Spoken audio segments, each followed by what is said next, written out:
Hi, my name is Celine and welcome to my channel. Today I will be discussing my top 5 books from the early 20th century, and these books are all from either Europe or America. So I chose this time period because I think there are a lot of similarities between their situation and ours. We're both experiencing the effects of great technological advancements, and I think as society and individuals we're experiencing the need to make adjustments, and we're having some growing pains. These novels all have themes of connection and isolation, the passing of time, all of which are very present in our own society. Another reason I chose these books is I think they're a very good place to start if you're new to classic literature. I think the language is not so different from ours that it would be a shock to get into them. Their world is not so different from ours. I have a few tips before we begin. If you're new to classic literature, I recommend you first read with a pencil, so you have a job while you're reading. You can mark up quotes you like or words you want to look up, and phrases or ideas that you think are interesting. This will keep you more engaged as you are reading and help you stay focused. Another tip I have is to look up character charts. They have extensive character lists, and it's hard to keep track of all the characters and how they're connected with each other, so a character chart can be helpful when you're reading. And I also think it's helpful if you are very, very confused, like with some of these books, the writing is a little experimental and it can be hard to follow the plot. So in that case, I don't think you should be ashamed to look up a summary of a section of the book after you have finished reading it. Without further ado, I will begin. My number 5, starting at the bottom, is Women in Love by D.H. Lawrence. This book is actually a sequel to another book he wrote about the same sisters, the Brangwen sisters, and the first book is called The Rainbow. You could read that first, but you do not have to, and I think this one's a little better. This one enters the lives of the Brangwen sisters at a moment where they're trying to figure out who to marry and if they want to get married. And it follows their developing relationships with their respective future partners, and the two men that the sisters are developing relationships with also have their own relationship, their own friendship, and that really makes this novel more complex and interesting, in my opinion. This book is very well written, especially in the moments of tension and any sort of intensity that is being created. It's done very, very well by D.H. Lawrence. One of the sisters has a very healthy, connected, intensely deep relationship with the man that she chooses, and then the other sister enters a pretty destructive relationship. And so those two contrasted, and the choices that the sisters make this a very interesting read. My number 4 on the list is Swann's Way. This is the first volume in a 7-part series called In Search of Lost Time, all by Marcel Proust. It's so well written. This book is famous for its introspection and reflection.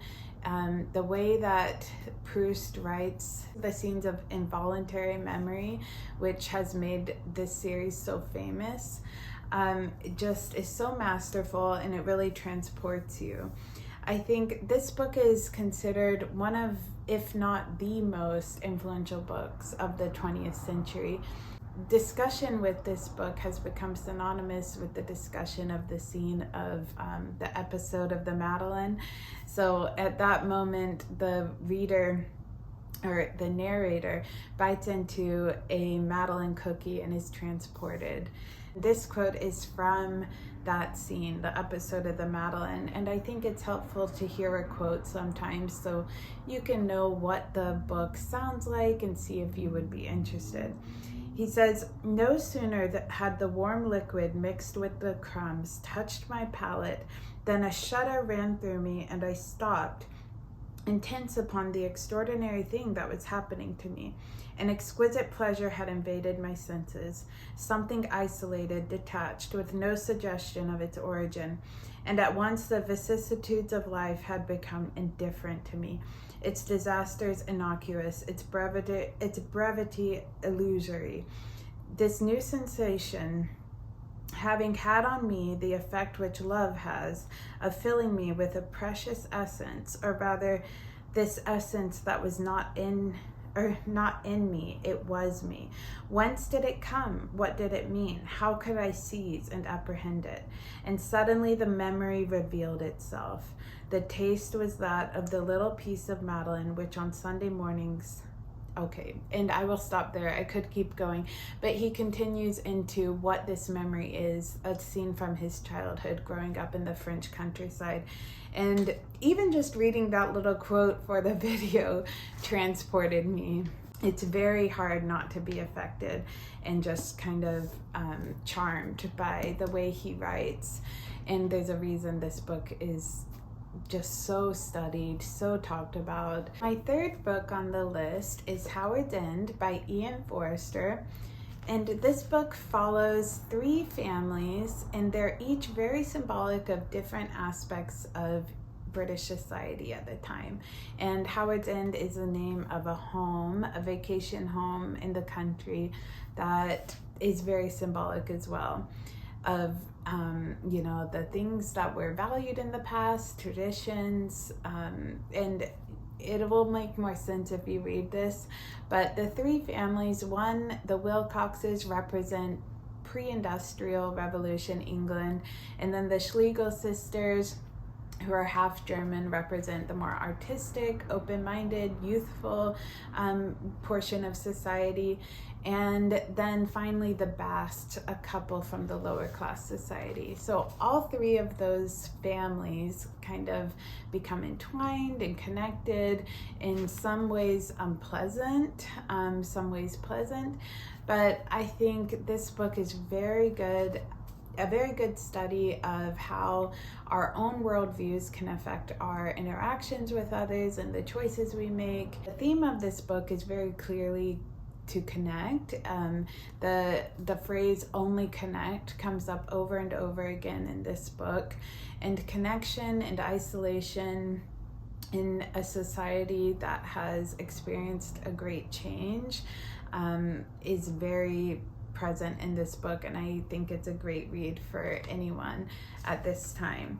Now, a quote I would like to share from this is, "Only connect the prose and the passion, and both will be exalted, and human love will be seen as at its highest.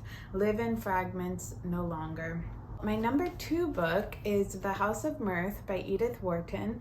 Edith Wharton is famous for another book of hers called The Age of Innocence, which I also highly recommend, and I recommend the movie of that as well, with Daniel Day-Lewis and Michelle Pfeiffer, Winona Ryder. It's a great movie. Edith Wharton was born into upper-class New York society, and she wrote about what she knew. She wrote about that society, and she has some brilliant insights into the effects of living in a society that is so concerned with appearances and decadence, and that society is very connected with the book The Great Gatsby. So if you like The Great Gatsby, you might like this. This book, I think, is incredibly important for our current moment in time.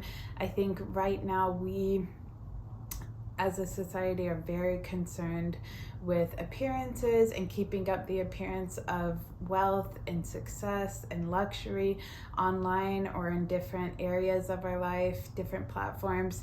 I think this book really captures that, the suffering that comes from the desire and the pull to keep up the appearances of success.